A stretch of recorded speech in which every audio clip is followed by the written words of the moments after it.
मला या सगळ्या प्रश्नांची चर्चा शेतकरी नेत्यांच्या सोबत करायची आहे।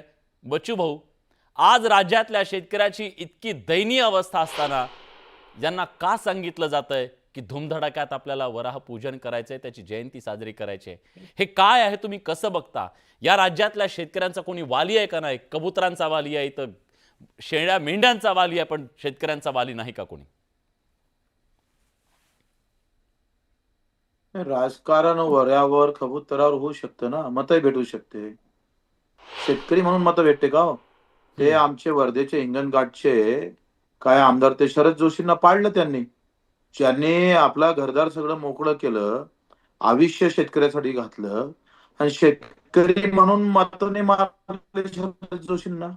एका मोठ्या नेत्यांना आम्हाला सांगितलं, त्या दरम्यान माझ्या भेटी झाल्या, मग तुम्ही कशाला शेतकऱ्यासाठी लढताय? ना ते आंदोलनात येत ना ते मतं मारत। शेतकऱ्याच्या प्रश्नावर कधी आम्ही मतं मारतो का हो? विचारा तुम्ही शेतकऱ्यांना। तुम्ही फार चांगलं केलं का या सगळ्या शेतकऱ्यांना बोलावलंय? कारण राजकारण कुत्र्यावरही होऊ शकतं या देशात।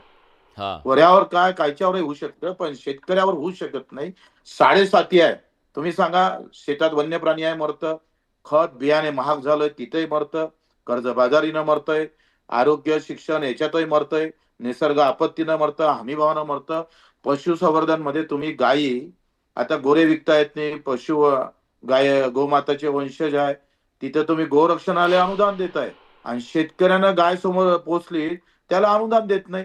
करा, गायी कापू नका, आमचंही मत सोबत आहे, पण गोरक्षणवाल्यांना तुम्ही मदत देताय, मग जो शेतकरी गाय वागवतो त्याला का तुम्ही अनुदान देत नाही? त्याला अनुदान द्यायला पाहिजे।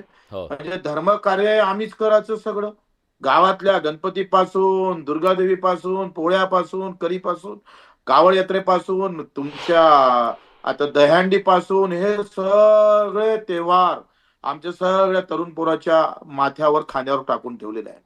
व्यवस्थित आम्ही पाहतोय बहुजन कसा बुडन, कशा पद्धतीनं सगळ्या ह्याच्यामध्ये गुंतून ठेवल्या जाईल। हे एक नवीन साडेसाती आहे, हे पण धार्मिक, त्याच्यातलं राजकारण, ह्या सगळ्या गोष्टी मर्द